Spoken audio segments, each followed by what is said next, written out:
आप सभी बिल्कुल तैयार होंगे। जितने ऐसे छात्र क्लास के अंदर आ चुके हैं, आप सभी का हार्दिक स्वागत। फटाफट से बता दीजिए जो जो बच्चे क्लास के अंदर आ चुके हैं, क्योंकि आपके आने से इस क्लास का जो माहौल बनता है वो बिल्कुल ही एक अलग स्तर पर पहुंच जाता है और आपका आना क्लास में बहुत जरूरी है।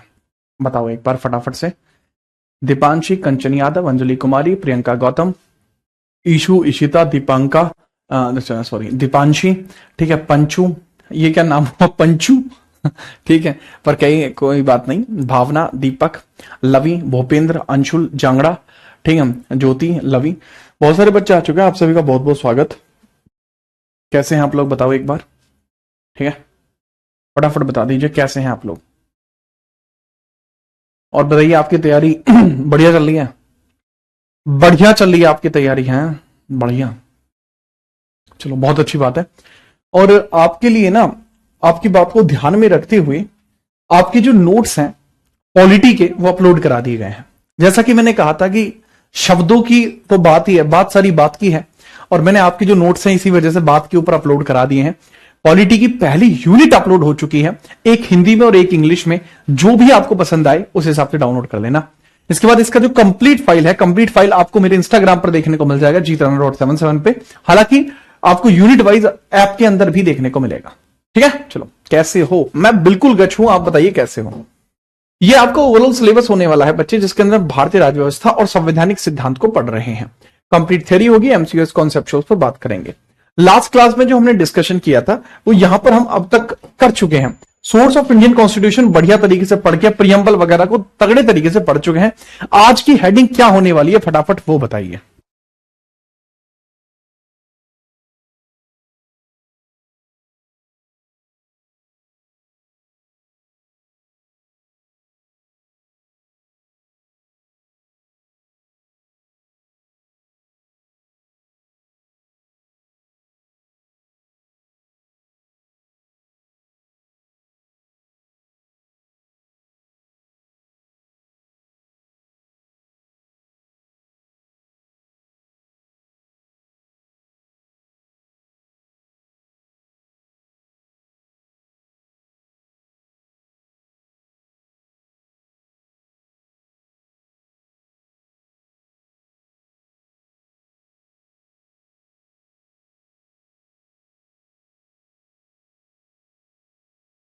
हाँ भाई, चलो कैसे हो यार? मैं तो बढ़िया हूं सर। हम अपने हाथों से नोट्स बनाते हैं कंचन, आपकी तो बात ही अलग है। कंचन, ये आपके सामने सब पानी कम चाय है, ये आपके सामने सब कम है। आपके आपका तो व्यक्तित्व है यार, व्यक्तित्व है आपका।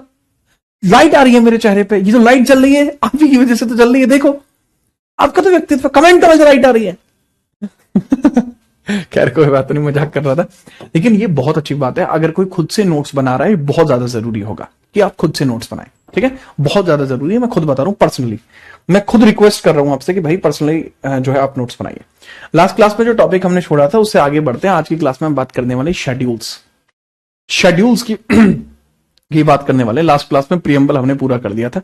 हेडिंग डालिए शेड्यूल्स। यादव जी शेड्यूल्स डाल लीजिए। शेड्यूल्स, शेड्यूल्स का मतलब होता है बच्चे अनुसूचियां, अनुसूचियां। शेड्यूल्स अर्थात अनुसूचियां, ठीक है। चलिए, दिशु, दिशु, गुलशन, पल्लवी, हेडिंग फटाफट से डालो यार। राजस्थान, जय राजस्थान, यहां ध्यान दो। अनुसूचियां क्या होती हैं सर? इसके अंदर ना कुछ प्रावधान लिखे होते हैं। जैसे होता क्या है, जैसे मैंने आपको पहले भी इस बारे में बताया है कि मान के चलिए ये है हमारा संविधान। ये क्या है बाबू? ये है हमारा संविधान, ठीक है। क्या है ये? कॉन्स्टिट्यूशन अर्थात संविधान। संविधान अर्थात कॉन्स्टिट्यूशन, कॉन्स्टिट्यूशन, संविधान अर्थात कॉन्स्टिट्यूशन। तो कॉन्स्टिट्यूशन में सबसे ऊपर आपको जो देखने को मिलता है, ठीक है, ठीक है। मलिक साहब, आपकी तो बात ही अलग है, आपके तो हम फैन हैं, ठीक है। आप यहां हेडिंग डालिए, इसमें प्रस्तावना आपको देखने को मिलेगी। जब आपके यहां आएंगे आपसे जरूर मिलेंगे, ठीक है। यहां आप देखिए प्रस्तावना यानी प्रियम्बल। प्रियम्बल हम पढ़ चुके हैं, प्रियम्बल, हाँ जी, प्रियम्बल तो हम पढ़ चुके हैं, बढ़िया। इसके बाद वो प्रियम्बल के बाद जो अगला टॉपिक आपको देखने को मिलता है, वो अगला टॉपिक क्या है? शेड्यूल्स। शेड्यूल्स यानी अनुसूचियां, अनुसूची। और अनुसूची के बाद अगला टॉपिक है आपके संविधान के भाग। उसके बाद ही संविधान के भाग आते हैं, उसके बाद ही संविधान के पार्ट्स आते हैं। तो पार्ट्स से पहले समझना होगा शेड्यूल्स को, पार्ट्स से पहले समझना होगा आपको किसको भला? शेड्यूल्स को। ठीक है, चलिए हेडिंग डालिए, क्या होते हैं अनुसूचियां। यानी देखो होता क्या है कि कुछ ऐसे प्रावधान हैं जो संविधान के भागों में शामिल नहीं किए गए, कुछ ऐसे प्रावधान हैं वो संविधान के भागों में शामिल नहीं किए गए, तो वो सभी के सभी अनुसूची के अंदर शामिल कर दिए गए। पर अनुसूची की जरूरत क्यों पड़ी? ये क्या बात हुई? ये अनुसूची की जरूरत क्यों पड़ी? देखो एक बात है कि देखो अनुसूची भी 1950 में बनी थी, ठीक है, संविधान के भाग भी 1950 में बने थे। तो कहने की बात यह है सर जी कि जब संविधान बना ही रहे थे तो छोड़ा ही क्यों है? 22 भाग थे, 23 कर देते, शेड्यूल डाल देते एक बार में सारी, पर क्यों नहीं डाली? बात यह है, क्यों नहीं डाली, बात यह है। बहुत बड़ी बात हो जाएगी फिर ये। इसलिए क्या किया जाता है, इसमें यह लिखा जाता है कि कुछ ऐसी चीजें हैं जो आपको यहां समझनी होती हैं, कि ऐसे प्रावधान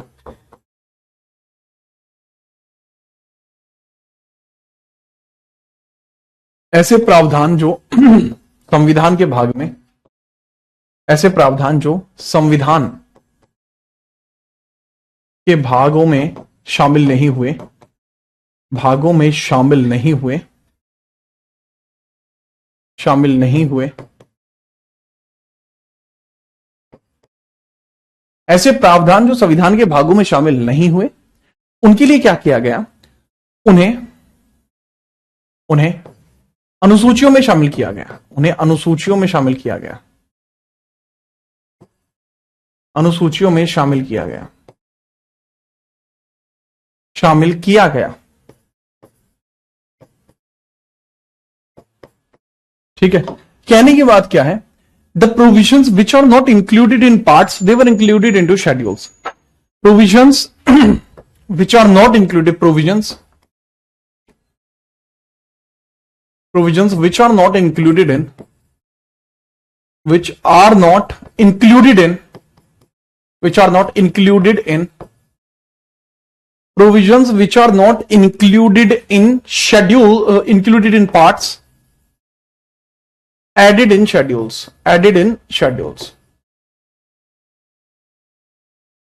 added in schedules।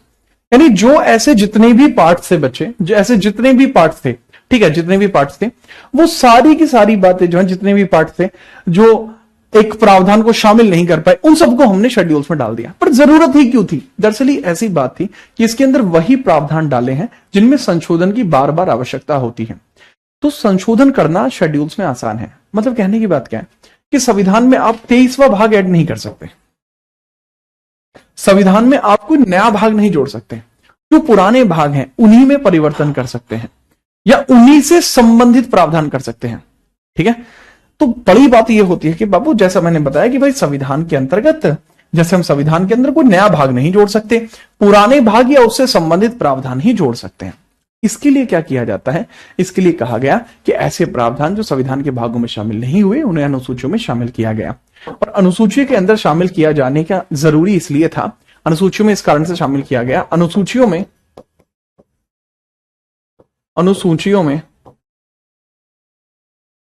में शामिल प्रावधान, अनुसूचियों में प्रावधान शामिल करने का मुख्य कारण, अनुसूचियों में प्रावधान शामिल करने का मुख्य कारण,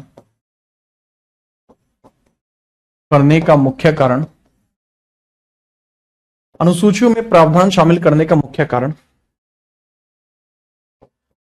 संशोधन में सरलता लाना था, संशोधन में सरलता लाना था, सरलता लाना था, सरलता लाना था। ठीक है, याद रखना। बट सर अभी तो 25 भाग है। बेटा भाग 25 नहीं है, किसने कहा तुम्हें भाग 25 है? 25 भाग है उपभागों को लगाकर, जैसे 14A, 9A, 9B, 4A ऐसे लगा के तो 25 है। बट उसमें पता है क्या है, उसमें भी रिलेटिव भाग ऐड हुए हैं, यानी 9 में जो नए भाग ऐड हुए हैं वो पंचायत रिलेटेड ही हैं। यह है बात। अब जैसे मैंने बताया, ठीक है, शेड्यूल्स में प्रावधान शामिल करने का मुख्य कारण, reason of adding schedules, reason of adding schedules was for easiness in amendment,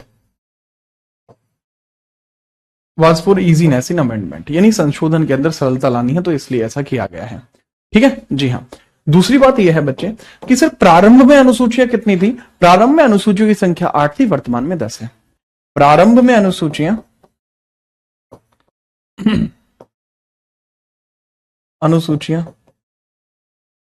प्रारंभ में अनुसूचियां 8 थीं, अनुसूचियां 8 थीं और वर्तमान में 12, वर्तमान में 12। तो 8 से 12 तक का सफर ये भी तय करेंगे और अभी इसको समझेंगे।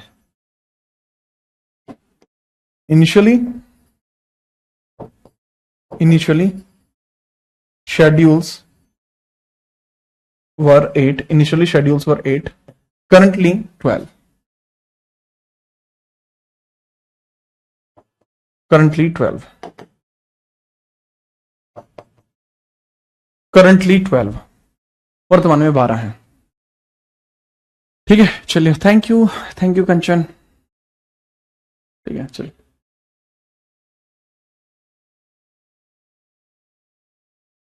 अच्छा ठीक है। अच्छा, जैसे एक बच्चे का डाउट है, परमार नाम का एक लड़का है, परमार, वो कह रहा है कि सर संविधान को किस गैस में रखा गया है? तो संविधान को हीलियम गैस में रखा गया है।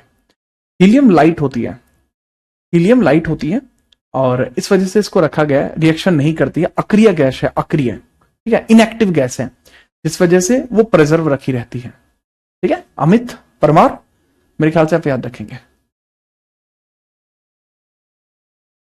पूजा गजबई, ठीक है, नोट कर लिया हो तो फटाफट बताइए।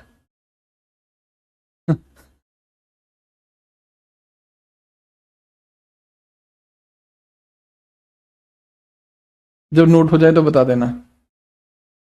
आपको किसी और चीज के नोट्स चाहिए तो बता दो।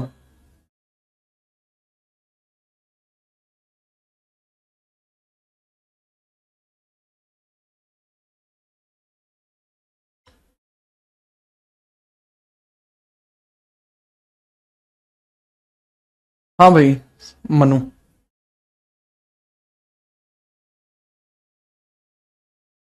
हो गया, चलो आगे बढ़ते हैं। नेक्स्ट, अब हम बात करते हैं अनुसूचियों के बारे में। कौन कौन सी अनुसूचियां आपको देखने को मिलती हैं? सबसे पहले है बाबू अनुसूची पहली अनुसूची के बारे में चर्चा करिए। अनुसूची पहली अनुसूची में लिखा हुआ है भारत के संघ राज्य क्षेत्र का विस्तार, भारत के संघ राज्य क्षेत्र का विस्तार, संघ राज्य क्षेत्र का विस्तार तथा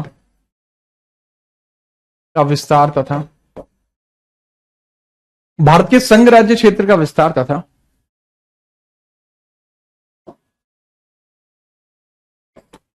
भारत के राज्य व केंद्र शासित प्रदेशों का, राज्य व केंद्र शासित प्रदेशों का, राज्य व केंद्र शासित प्रदेशों, भारत के संघ राज्य क्षेत्रों का विस्तार तथा भारत के राज्य व केंद्र शासित प्रदेशों की सीमा, क्षेत्रफल व नामों का उल्लेख,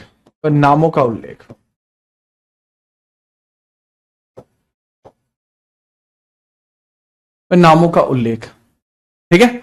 चलिए अब बात क्या है, ठीक है, बात यह है बेटा कि भारत के संघराज्य क्षेत्रों के विस्तार तथा भारत के राज्य व केंद्रशासित प्रदेशों की सीमा, क्षेत्रफल, नामों का उल्लेख दिया गया है। तो इसमें आपको बताना है expansion of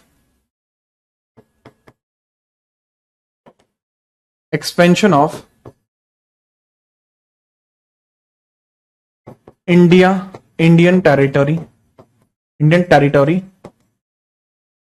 expansion of Indian territory and name boundary, name, boundary and area expansion, and area expansion, and area expansion. तो इसके अंतर्गत क्या है बच्चे, ठीक है, इसके अंतर्गत क्या है कि एक्सपेंशन है इंडियन टेरिटरीज का, उसके नेम का, बाउंड्री का, एरिया का, उस सब चीज का। ठीक है, चलो ये सब चीज यहां बताई गई है। ठीक है, चलिए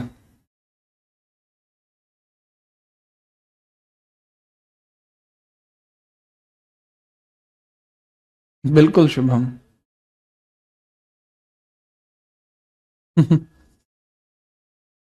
ठीक है भाई, नहीं कोई इशू नहीं है बच्चा, अगर आप वीओडी भी देखते हो तो ठीक है। ठीक है, चलो ठीक है यादव बेटा, लेकिन डिफरेंस तो बहुत सारा होगा, डिफरेंस बहुत सारा होगा, ध्यान से समझना, आपको बहुत डिफरेंस नजर आएगा। खैर ये अनुसूची एक थी, जैसे उदाहरण के लिए अगर मैं बात करूं, उदाहरण अगर हम देखते हैं, उदाहरण कि अगर मैं आपसे पूछूं उदाहरण के लिए कि भारत का कोई भी क्षेत्र है, भारत का कोई भी राज्य है, कि वो कहां पे है, कहां तक है, कैसे है, वो सब चीज का उल्लेख है। एग्जाम्पल के लिए जैसे किसी भी स्टेट का नाम है, किसी भी स्टेट का नाम, स्टेट का नाम है या उसकी सीमा है, वो सब चीज इसके अंदर उल्लेखित होती है। अब उदाहरण जैसा मैंने बताया कि ये मान के चलिए जैसे ये अपना जो है भारत हो गया,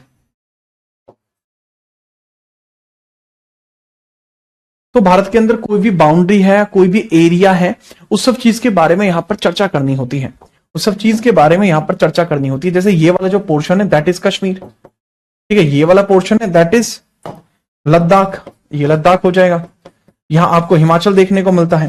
तो ये इस प्रकार से इन सभी का अलग अलग होना, यहां आपको हिमाचल देखने को मिलता है, तो इन सभी का अलग अलग होना ये दर्शाता है कि भाई कहां है उसका उल्लेख, किस प्रकार से है उसका उल्लेख, वो सब चीज हम शेड्यूल 1 में ही पढ़ते हैं।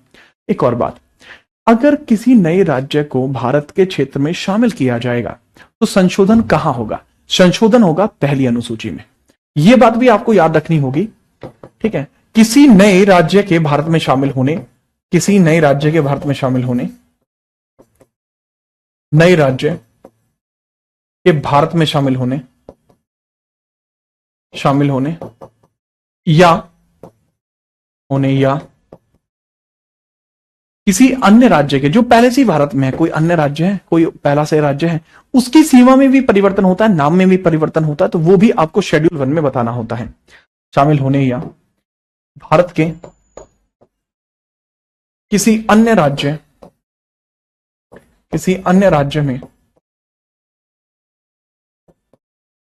सीमा, नाम, क्षेत्र परिवर्तन, सीमा, नाम या क्षेत्र परिवर्तन, परिवर्तन यहां उल्लेखित करना होता है, यहां बताना होता है। ठीक है, ये ठीक है, प्रभाव पड़ता है, अनुसूची एक को प्रभावित किया जाता है, अनुसूचित एक प्रभावित होती है, ऐसा होने से अनुसूचित एक प्रभावित होती है, प्रभावित होती है, इंपैक्टेड रहती है, ऐसा होने पर इंपैक्टेड रहती है, it is impacted by these things. ठीक है, हाँ कंबोज भाई भेज दीजिए आप, हाँ कंबोज भेज देना आप, ठीक है, कंबोज आप भेज देना। वैसे होने के लिए ये तो आर्टिकल 2 है, किसी नए राज्य का भारत में शामिल होना, यह आर्टिकल 2 है। भारत के किसी अन्य राज्य या सीमा में नाम या क्षेत्र परिवर्तन, यह आर्टिकल 3 है, और ये आर्टिकल 1 है, तो आर्टिकल 1 2 3 तीनों की तीनों यहां पर है। ठीक है, याद रखना, तीनों के तीनों यहां पर है। ठीक है, चलो आगे बढ़े।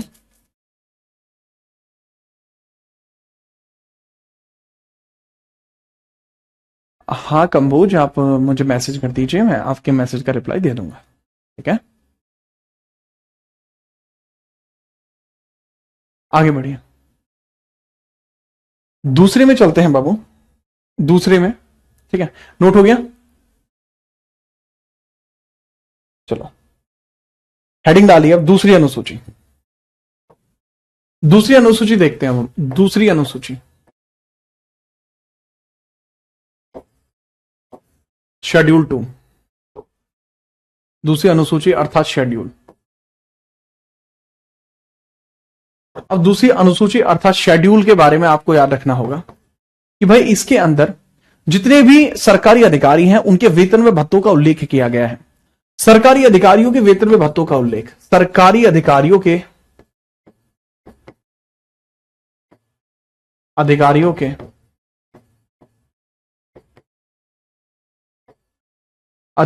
वेतन व भत्तों का उल्लेख।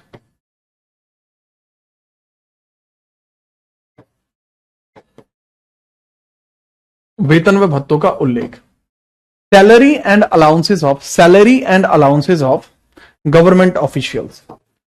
Salary and allowances of government officials.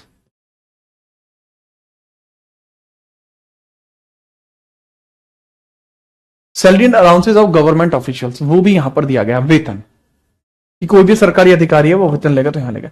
अच्छा, वैसे सरकारी अधिकारियों का वेतन में भत्ते जो होते हैं वो कहां से जाते हैं, किसके थ्रू पेमेंट होता है उसका?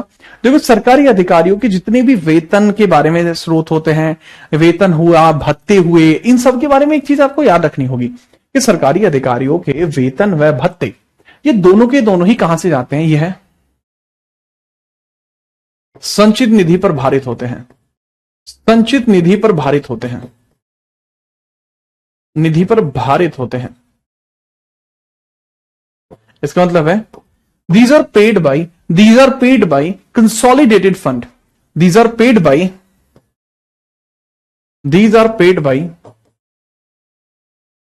consolidated fund. Consolidated fund. These are paid by consolidated fund. Consolidated fund का मतलब ही होता है संचित निधि।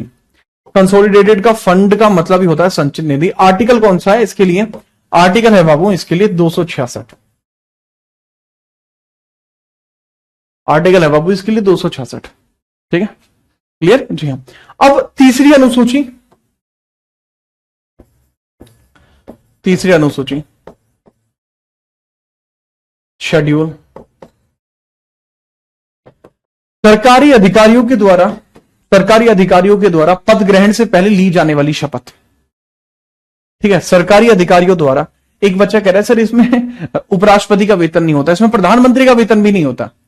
जो बच्चा कह रहा है ना इसमें उपराष्ट्रपति का वेतन नहीं होता, प्रधानमंत्री का भी नहीं होता। क्यों नहीं होता?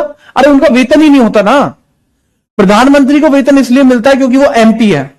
उपराष्ट्रपति को वेतन इसलिए मिलता है क्योंकि वो राज्यसभा का सभापति है। तो ये लॉजिकल बात होती है, इसको यहां लिखने की जरूरत बेटा नहीं पड़ती। ठीक है, अगर आपको कोई लिखवा रहा है तो फिर वो आपको क्रैक मान रहा है। ठीक है, जो भी लिखवा रहा है। ठीक है, आगे बढ़िए हम। अब तीसरी अनुसूची में समझिए इसमें क्या है। सरकारी पद अधिकारियों द्वारा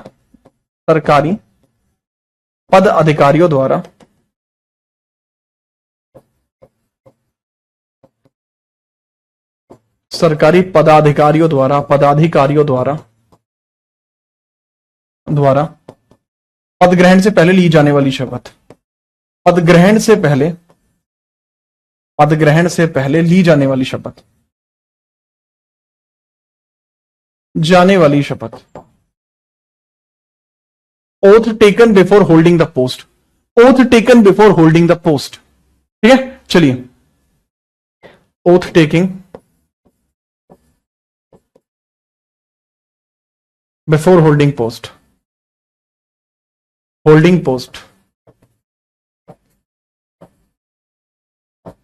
oath taking before holding the post. ठीक है, चलिए, क्लियर? जी हाँ, ठीक है, चलिए। नेक्स्ट, ये शपथ वगैरह होती है। इसमें भी एक अपवाद है, राष्ट्रपति की शपथ इसमें नहीं उल्लेखित होती। इसमें राष्ट्रपति की शपथ नहीं दी गई है। राष्ट्रपति शपथ इसके लिए एक्सेप्शन है। राष्ट्रपति शपथ इसके लिए अपवाद है, एक्सेप्शन है। क्योंकि राष्ट्रपति की शपथ बच्चे कहां पे लिखी हुई है? आर्टिकल 60 में। राष्ट्रपति की शपथ आर्टिकल 60 में लिखी हुई है। राष्ट्रपति की शपथ आर्टिकल 60 में लिखी हुई है। ठीक है, चलिए। नेक्स्ट, चौथी अनुसूची।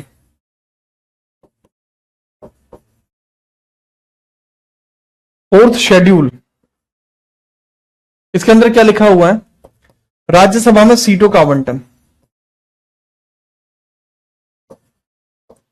राज्यसभा में सीटों का आवंटन।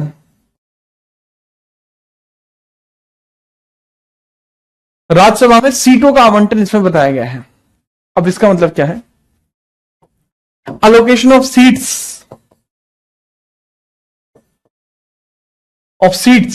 of राज्यसभा।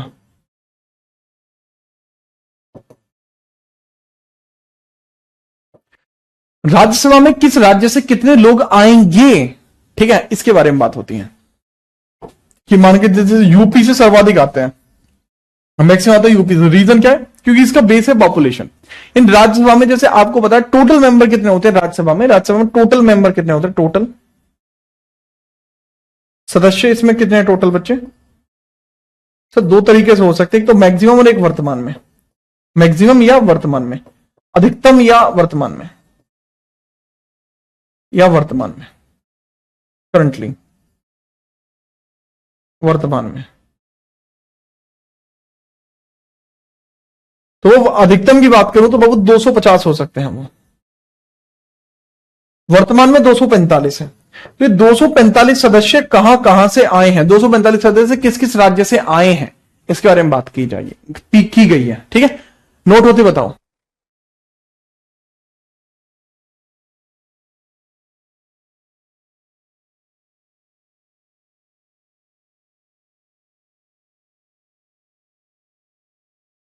ठीक है, नोट कर लिया। शिवम ठाकुर मान जा भाई, हाँ जी। आगे बढ़े, नेक्स्ट आप हेडिंग डालेंगे, ठीक है। चलो चलो,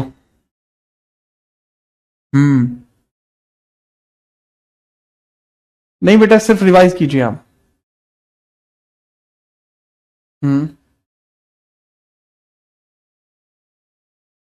नहीं अंजलि ऐसा नहीं है, उसमें कुछ और वेरिएशन है,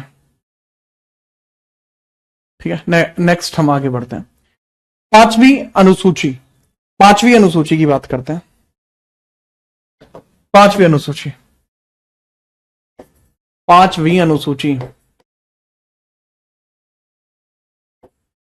फिफ्थ शेड्यूल, इसमें बताया गया भारत के अनुसूचित क्षेत्र व अनुसूचित जनजाति क्षेत्र का प्रशासन, भारत के अनुसूचित क्षेत्र तथा अनुसूचित जनजाति क्षेत्र, अनुसूचित जनजाति क्षेत्र का, जनजाति और अनुसूचित क्षेत्र व अनुसूचित जनजाति क्षेत्र का प्रशासन, इसके प्रशासन या एडमिनिस्ट्रेशन के बारे में चर्चा की गई है, ठीक है, चर्चा की गई है। तो मैंने बताया एडमिनिस्ट्रेशन ऑफ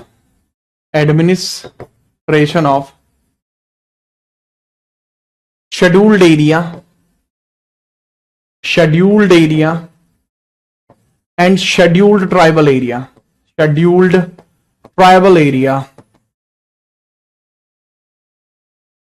ठीक है। यानी administration scheduled area and scheduled tribal area का कैसा होता है वो इसके अंतर्गत बताया गया है। अब इसमें आप देख लीजिए प्रशासन के बारे में कि प्रशासन कैसे चलता है। हालांकि इसमें तो इतनी ही बात बताई गई है, लेकिन इसका प्रशासन कैसे चलता है ये बात बताई गई आर्टिकल 244 के पहले क्लॉज में। इसमें कहा गया है कि इस प्रकार के क्षेत्रों का, ठीक है, इस प्रकार के क्षेत्रों का प्रशासन, इस प्रशासन की जिम्मेदारी राष्ट्रपति की है। इस प्रशासन की जिम्मेदारी और राष्ट्रपति की अथवा राष्ट्रपति द्वारा नियुक्त अथवा राष्ट्रपति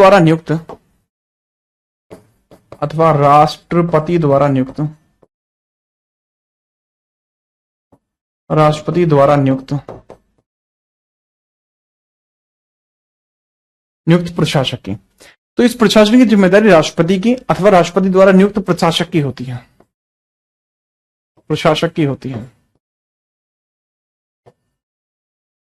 administration is handled by president और someone appointed by president. Handled bye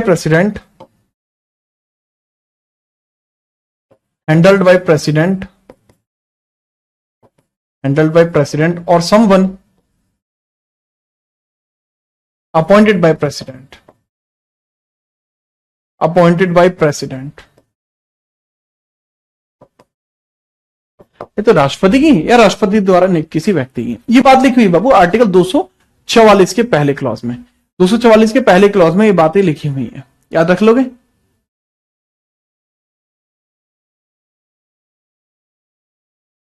अगर याद रख लोगे तो आगे बढ़ते हैं और फिर हम देखते हैं छठवीं अनुसूची। छठवीं अनुसूची, छठवीं अनुसूची, छठवीं अनुसूची देखते हैं, सिक्स्थ शेड्यूल देखता हूं। अब सिक्स्थ शेड्यूल के बारे में समझिएगा।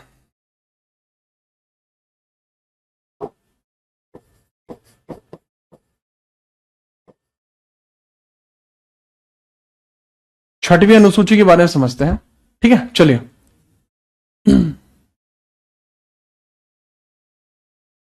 ठीक है, चलो, ठीक है। शुभम, वाह भी शुभम, तुम तो कहां से हो शुभम, तुम ये बताओ। ठीक है, अब यहां पे लिख लीजिएगा, असम, त्रिपुरा, मेघालय, मिजोरम, असम, त्रिपुरा, मेघालय, मिजोरम, असम, त्रिपुरा, मेघालय, मिजोरम, ठीक है। इन क्षेत्रों के प्रशासन की बात की गई है। इन क्षेत्रों का प्रशासन, इनके अनुसूचित क्षेत्रों का प्रशासन, क्षेत्रों का प्रशासन,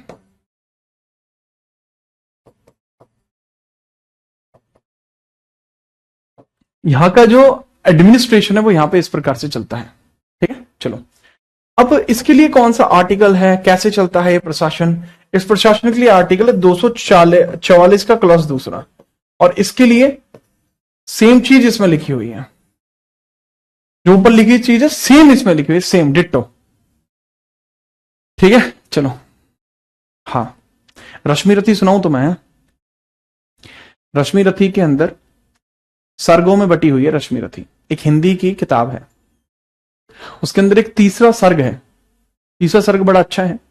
उसमें होता यह है कि रामधारी सिंह दिनकर इसको लिखते हैं, श्री कृष्ण जो है वो पांडवों की तरफ से संदेश लेकर कौरवों के पास जा रहे होते हैं ताकि संधि हो जाए, युद्ध ना हो। तो वहां पर जाके कहते हैं कि वर्षों तक वन में घूम घूम, बाधा विघ्नों को चूम चूम, सह धूप घाम पानी पत्थर, पांडव आए कुछ और निखर, सौभाग्य ना 100 दिन सोता है, देखें आगे क्या होता है।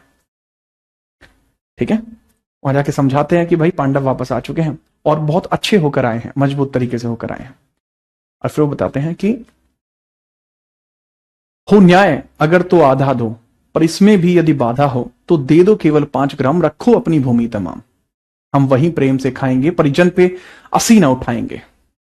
दुर्योधन वह भी दे ना सका, आशीष समाज का ले ना सका, उल्टा हरि को बांधने चला, जो था साध्य साधने चला। जब नास मनुज का छाता है, पहले विवेक मर जाता है।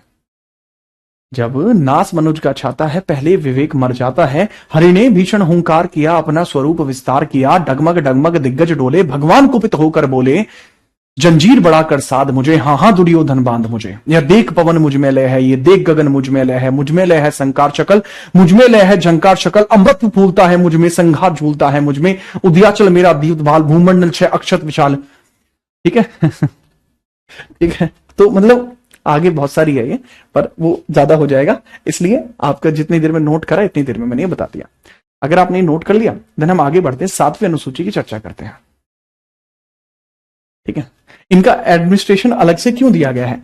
दरअसल अनुसूचित क्षेत्रों के अंदर तो ये पूर्णतः अनुसूचित होते हैं, परंतु जो ये क्षेत्र है, असम है, त्रिपुरा है, मेघालय, मिजोरम है, ये पूर्णतः अनुसूचित नहीं है। इसमें कुछ अनुसूचित क्षेत्र होता है, कुछ सामान्य क्षेत्र होता है। तो ये बीच की कड़ी है, ये बीच की कड़ी है, ना पूरी तरीके से अनुसूचित ना पूरी तरीके से जो है सामान्य, तो बीच की कड़ी है। ठीक है, याद रखिए। Thank you. यही तो बात है। Thank you Shekhar.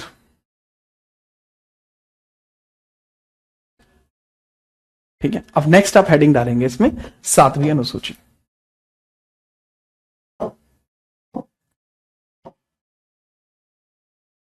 7th schedule, 7वीं अनुसूची।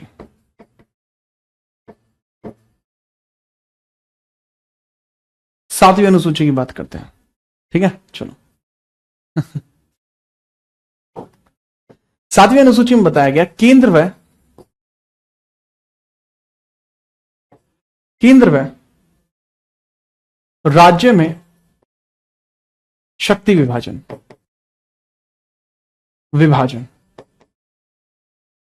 Power division between centre and state, power division between centre and state, ये बताया गया है, ठीक है। चलो power division between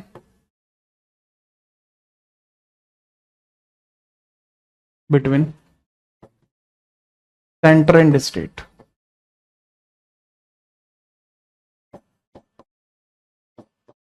power division between centre and state,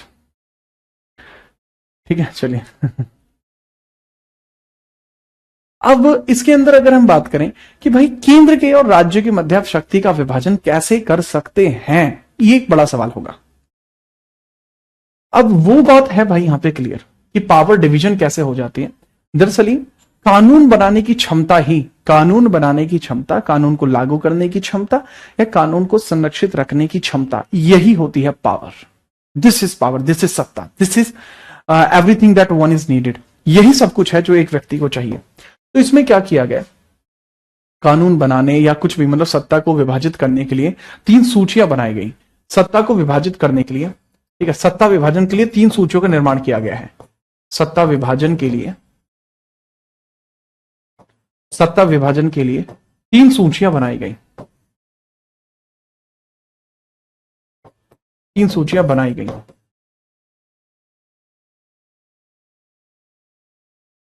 क्या 3 सूचियां बनाई गई, ठीक है, याद रखना, ठीक है। अब इसके अंतर्गत जो 3 सूचियां बनाई गई हैं, ठीक है, वो कौन कौन सी हैं? एक तो हो जाएगी बाबू यूनियन लिस्ट, एक हो जाएगी स्टेट लिस्ट और एक हो जाएगी कॉनकरेंट लिस्ट, एक हो जाएगी कॉनकरेंट लिस्ट। अब इन तीनों के अंदर आप समझिएगा, ठीक है, तीनों के अंदर आप समझिएगा, इसको बोलते हैं संघ सूची,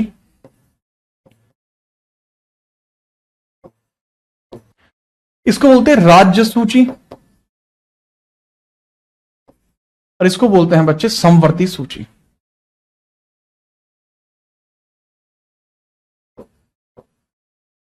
समवर्ती सूची, ठीक है, याद रखिएगा। तो इसके बारे में अब हम बात करते हैं। जैसे यूनियन लिस्ट की अगर मैं बात करूं, इसके अधीन जितने भी विषय इसके अधीन दिए गए होंगे, जितने भी विषय इसके अधीन दिए गए होंगे, वो सभी के सभी पे कानून बनाने की क्षमता केंद्र की होगी, ठीक है। इसमें दिए गए विषयों पर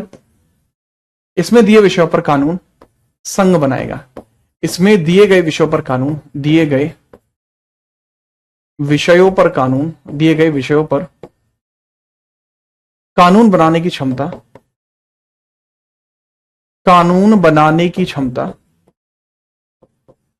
कानून बनाने की क्षमता किसकी होगी? केंद्र की होगी, केंद्र की होगी। इस पर कानून कौन बना सकता है? Law making by state. यहां कानून बनाने की क्षमता राज्य की होगी,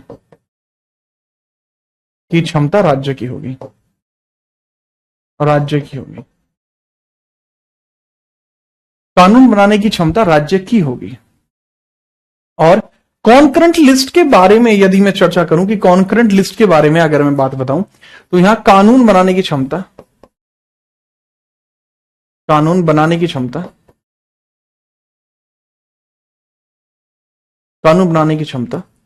इसमें दोनों के पास होती है, और राज्य के पास भी है और केंद्र के पास भी है। तो राज्य भी कानून बना सकता है और केंद्र भी कानून बना सकता है, ठीक है। चलिए, तो इसके बारे में बहुत ध्यानपूर्वक चीजों को समझिएगा। अब जैसे इसको आप लिख सकते हैं, ठीक है, पावर टू मेक लॉ। हाँ बताइए। Power to make law is by centre.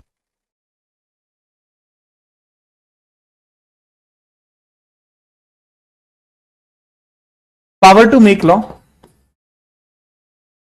Power to make law by centre. इस पे सेंटर जो है बाबू पावर है, सेंटर के पास पावर है कि वो लॉ बना सके। इसके अंदर कितने विषय होते हैं? जैसे यूनियन के अंदर पहले कितने विषय थे? पहले कितने विषय थे? पहले विषय, अच्छा उनको एंट्रीज बोला जाता है। विषय विषय बोलने की जगह ना आप उसको एंट्री बोलो। एक अच्छा कैंडिडेट उसको एंट्री बोलता है। बोलने के लिए मैं ये नहीं कह रहा कि विषय नहीं बोल सकते, बोल सकते हो कितने विषय थे। तो विषय जो है, टॉपिक जो है या सब्जेक्ट जो है, सब्जेक्ट की कितनी एंट्रीज हैं? सब्जेक्ट की प्रारंभ में सब्जेक्ट कितने थे? प्रारंभ में कितने थे? और वर्तमान में कितने हैं? वर्तमान में कितने हैं? वो प्रारंभ में जो विषयों की संख्या थी, प्रारंभ में जो विषयों की संख्या थी कि भाई प्रारंभ में विषय कितने थे? 97 थे। और वर्तमान में विषय कितने हैं? 100 थे।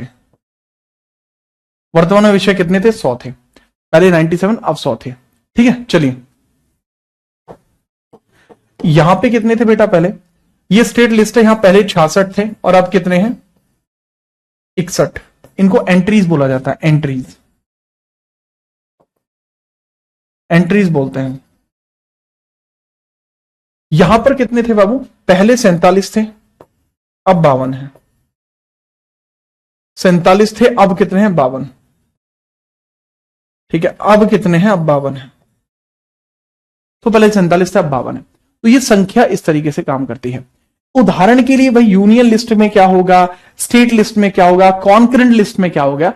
हालांकि मैं सेम चीज को आपको आर्टिकल 246 में भी पढ़ाऊंगा, क्योंकि आर्टिकल 246 जो कि हमने कनाडा से लिया था, आर्टिकल 246 जो कि हमने कनाडा से लिया था, उसमें स्पष्टीकरण इस चीज का दिया गया है।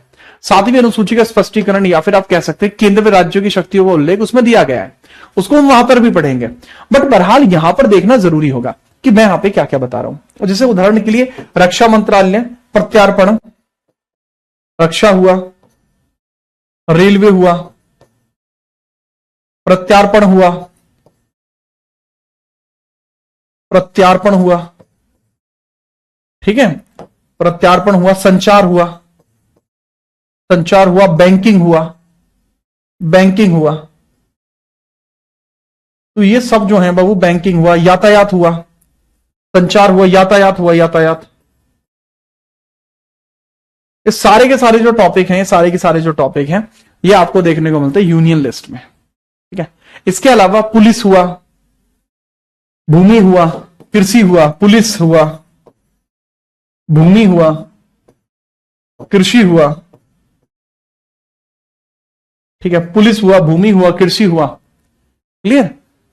हाँ, इसके अलावा रेलवे पुलिस भी इसी में आता है, रेलवे पुलिस होता है, पर पर्सन इनकम हुआ, ठीक है, भूमि सुधार हुआ, लोक व्यवस्था हुआ, ये सब इसमें आता है।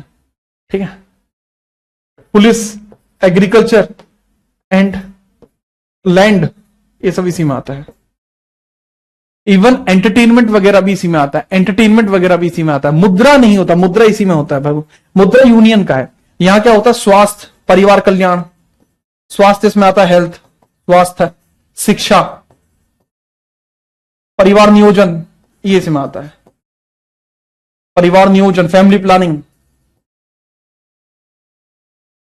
ये बच्चे इसमें आता है। नोट करो फटाफट। न्याय विभाग, न्याय विभाग केंद्र में होता है। न्याय विभाग के 3 हिस्से होते हैं, अलग होते हैं। जेल किस में आती है? जेल आती है राज्य में, जेल आती है राज्य में। आपराधिक मामले, जनसंख्या नियंत्रण उसी में आता है। परिवार नियोजन आ गया तो जनसंख्या नियंत्रण नहीं आएगा? अरे ना मानेगा दिशु, हाथ छोड़ दूं। विद्युत, विद्युत विभाग भी उसी में आता है। ठीक है, चलिए सर, आज अनाउंस्ड किए आप, किया आपने, क्या अनाउंस किया मैंने? अरे क्या अनाउंस करा मैंने राजकुमार? ऐसे बड़े बड़े शहरों में छोटे छोटे अनाउंसमेंट में करता रहता हूं। चलिए ठीक है। नोट कर दिया, शाबाश।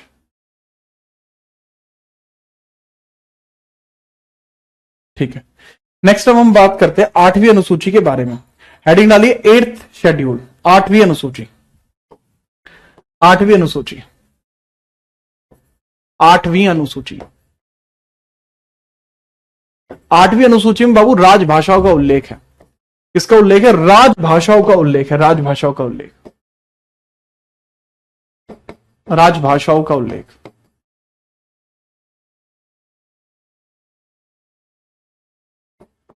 इसमें डिस्कशन दिया हुआ है। राजभाषा का मतलब होता है ऑफिशियल लैंग्वेजेस, ठीक है। चलो, ऑफिशियल लैंग्वेजेस होता है इसका मतलब।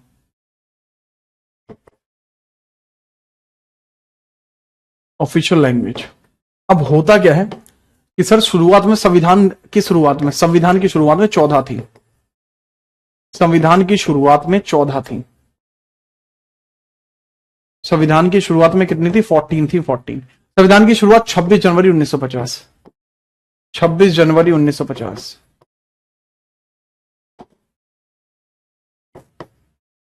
तो कितनी थी? 14 थी। वर्तमान में कितनी है? वर्तमान में है 22। वर्तमान में कितनी है? वर्तमान में है 22। अब ये इतनी कैसे बढ़ी है? यानी यहां 8 जो ऐड हुई है वो 8 कैसे कैसे ऐड हुई है, ये बड़ी बात होगी, ठीक है। 8 कैसे कैसे ऐड हुई है वो देखिए।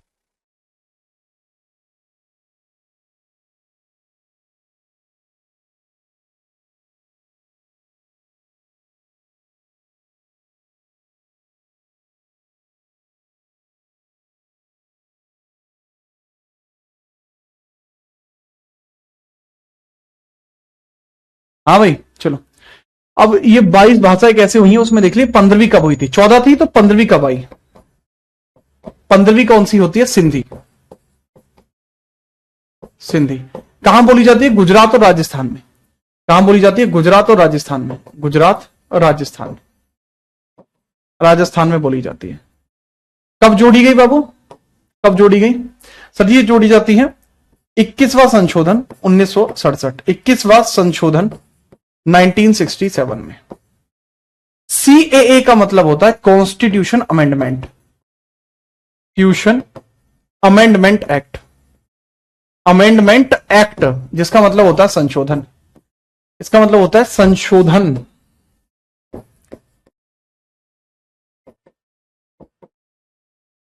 जिसका मतलब होता है संशोधन। क्लियर है? जी हां, सिंधी जोड़ी जाती है, ठीक है। चलो नेक्स्ट है 16वीं, 17वीं और 18वीं। कौन सी भाषा है? दैट इज नेपाली, मणिपुरी और कोंकणी।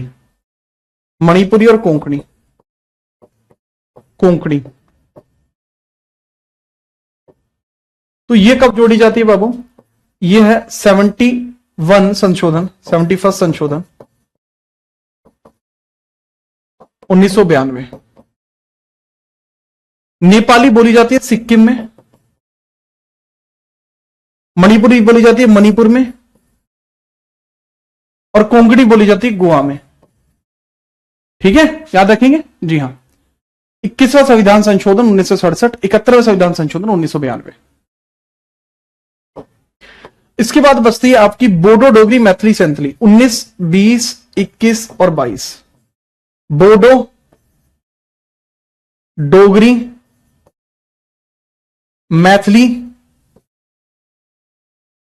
और संथली, संथाली उसे बोलते हैं, संथाली। ये जोड़ी जाती है बाबू 92nd संशोधन 2003, 92nd संशोधन 2003, 92वें संविधान संशोधन 2003, ठीक है। चलिए अब यह है बोडो। बोडो कहां बोली जाती है? बोडो सर मेघालय या और असम के अंदर, असम और मिजोरम, सॉरी असम और मिजोरम में, असम और मिजोरम में। डोगरी उत्तराखंड में और हिमाचल में और जम्मू में, हिमाचल और जम्मू में। मैथिली बिहार में, संथली झारखंड में और छत्तीसगढ़ में, ठीक है। ऐसे,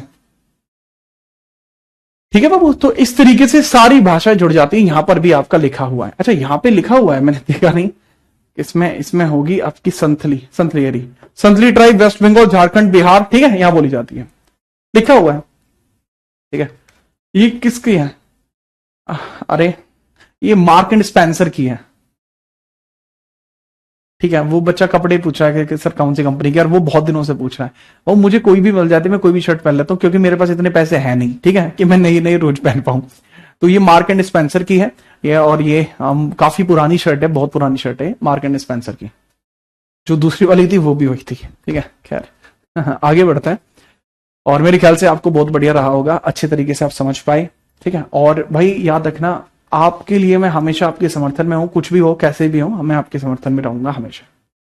कहने वाली बात अलग है, लेकिन हम जो कह रहे हैं वो करते भी हैं। अच्छा लगा मुझे, और दिल से संबंध है आपसे, आपका और हमारा, तो हमेशा बना रहे, ऐसे ही मिलते रहेंगे। अब कल मिलेंगे, तब तक के लिए जय हिंद, वंदे मातरम।